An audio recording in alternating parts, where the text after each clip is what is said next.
I've been doing a lot of story times lately. So, last story time, we talked about actually, I went back into a little bit as to why you would want to get into a spousal visa when you're coming to China. And I also talked about some of the questions that I bombarded some of these, um, what do you call them? Some of these recruiters. So usually when you're coming to China, you want to find a job in China. And if you're new here, I am from Trinidad and Tobago. I've been living in China since 2015, and I came here because my husband at the time got a scholarship to do his PhD here, and I've stayed. And I don't know where he is now, so don't ask me. And yeah, so I wanted to give you guys an insight as to what it's like living in China. But before I even got here, you need to understand the process of what it was like to even get here in the first place, because it's not an easy process. I can't imagine now what the process is like, you know. But I finished up the last video, by asking you guys how much do you think I was making when I was in in my first job, my first contract. So I wanted to talk about what my first contract was in when I first came to China. I can't wait. Oh, okay, wait, skip this vision. Okay, I'm trying to open up my messages so I can just see it easily. Okay, so I asked you guys to guess how much you think my first contract was, and I think somebody already posted how much they think it was. Guys, have a number in your head right now and think what you think might have been my first salary.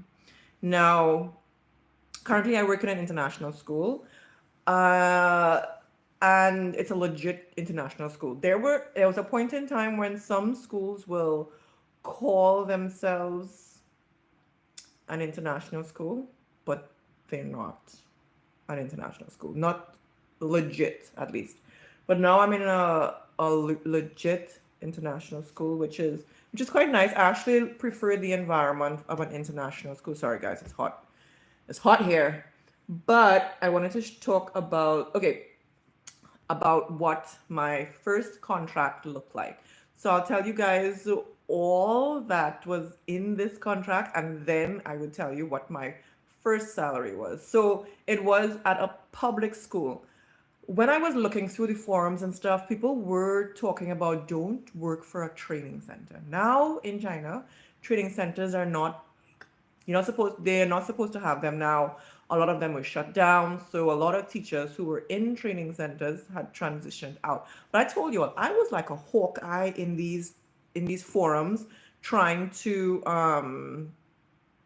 make sure I understood what I was getting into or not getting into, because I was trying to avoid scams. I just had this notion that there were scams everywhere in China. And but I think any country, all countries, they have scams, and China just happens to be one of them where you have to be careful, especially when it's like a teaching job, especially back then when a lot of it wasn't regulated. Before I came, a few years before, you could have entered the job market without a teaching degree. You could have had a high school diploma and come and teach in China. What you need now, oh my God, the amount of hoops you have to jump through.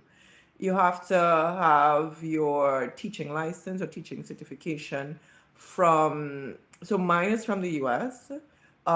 So I had to go through training for that. And then I had to get, what do you call it? I had to do a practicum where I was being observed by a mentor teacher. So many things have been put in place where it's a little bit tougher now. So I have friends who I told to come to China when I first came, because I was like, yo, you have a lot of disposable income, you can save, you can travel, you can have a good life here, and make decent money, you know?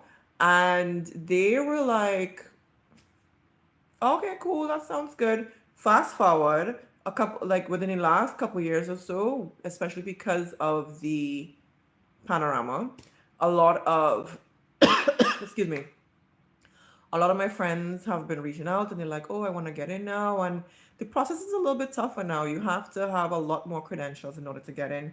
Now you must have a degree, of course.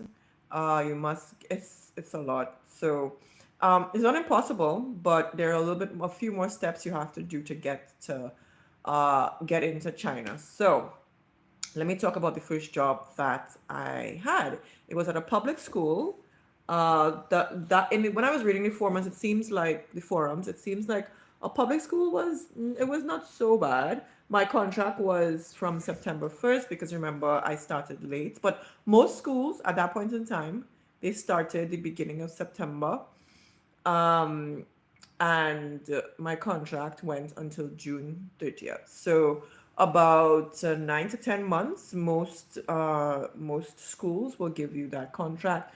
A lot of the schools I worked at in the beginning, they did not pay for your summer holidays.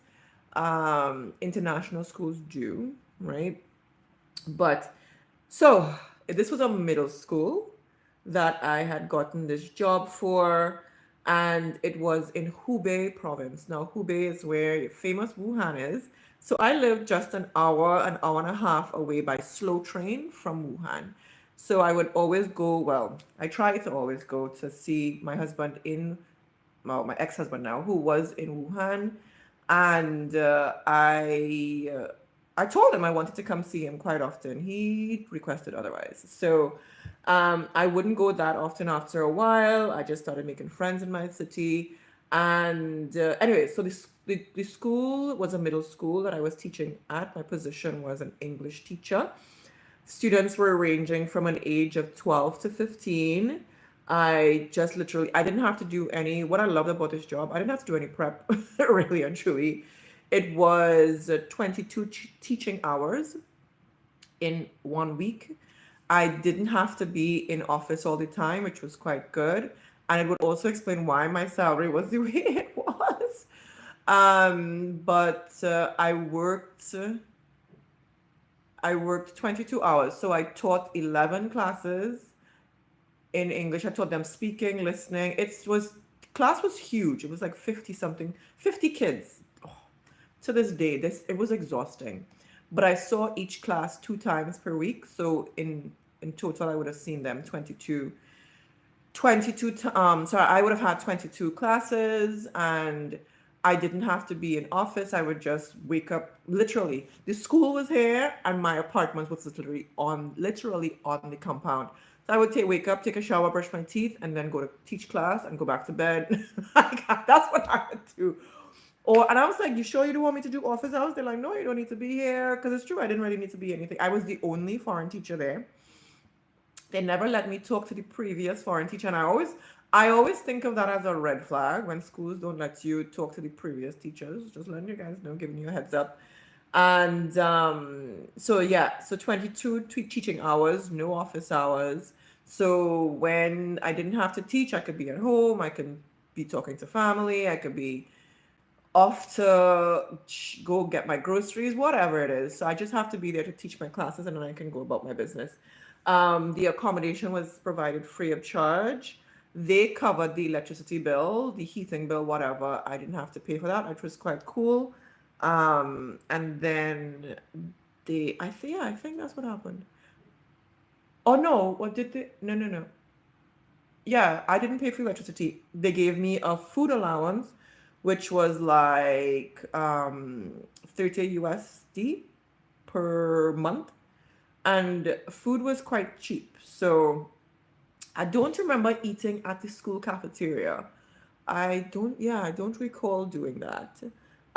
They say fully paid winter vacation. So my vacation was paid for Chinese New Year. A lot of schools did not pay for Chinese New Year. And even within the last few years, I've spoken to some teachers and they're like, oh yeah, my school doesn't pay for what they call winter holidays, which was Chinese New Year. I'm like, what? No, that's not my vibe.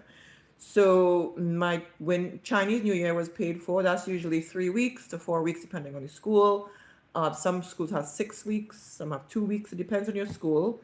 What else? There are 11 public holidays. Those were fully paid for, and they give you a flight allowance, which would have been like maybe 600 USD. That's not normal now. Now they give you like 1200 USD for your flight allowance to go wherever you want. Some schools stipulate where it must be back to your home country, but every school that I've worked at, as long as you've traveled anywhere, they don't care. They will just reimburse you or just give you the full amount and do with it as you please.